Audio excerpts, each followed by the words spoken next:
Hopefully that fucking aunt died. That woman fucking sucked.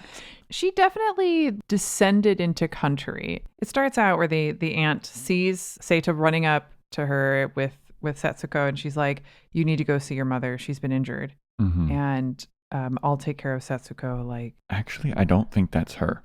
I think that's a family friend that's living in that town. oh really? I thought it was the same person. I think I read that their initial interactions with that woman at right after, like at the right at the beginning of the movie, is not the aunt. It is a family friend that lived in their Well, neighborhood. that would make a lot more sense because that woman seemed to have a heart, Yeah. and I was like, "What happened to this person who seemed so kindly in the beginning?" So I think what happened was they went to go live with their aunt now that their mom has died. And okay, Seta had buried like a bunch of food that was apparently super hard to find and brings it over to the aunt's house. And the aunt is like, oh, wow, this is really hard to find food. Like everybody's having such a hard time here. And you have this whole thing of food that you buried during the air raid. So thank you for bringing it. And we'll all be eating this.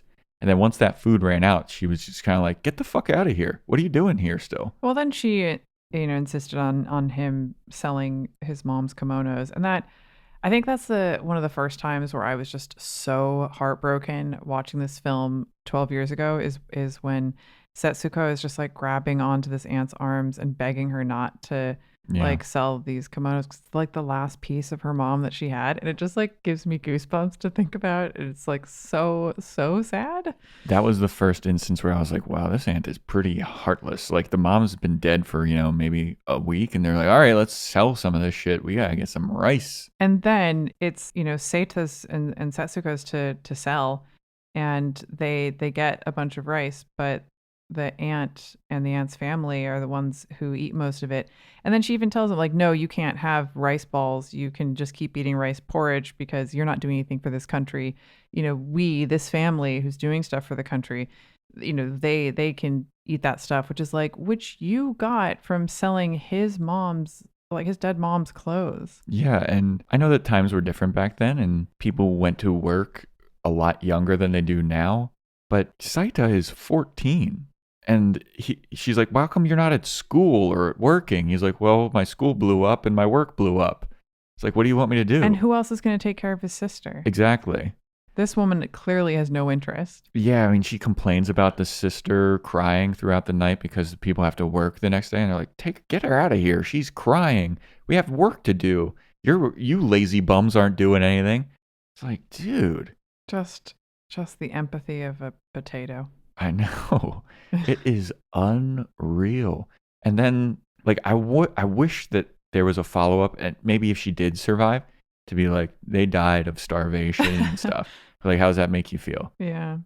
Does that make you feel good? You think you could have spared maybe a fucking rice ball now this time? This film really does a great job of making you hate that woman. Yeah. And he hated her enough that given the opportunity to suck up his pride and go back to her to try and save his sister, even though his sister meant the world to him, he still couldn't suck it up. Apparently, Japanese culture, they all side with his decision to like keep his pride and not go back and swallow his pride and apologize to his aunt. Right. And people in the American and like I think it said Australian were like, no, dude, just suck up your pride and go say you're sorry and survive. So there was apparently a big disparity in the opinion on that because a big rift. Yeah, and I mean I get both sides. Yeah, same. I don't know which side I'd be on. I don't think I could handle being treated like that.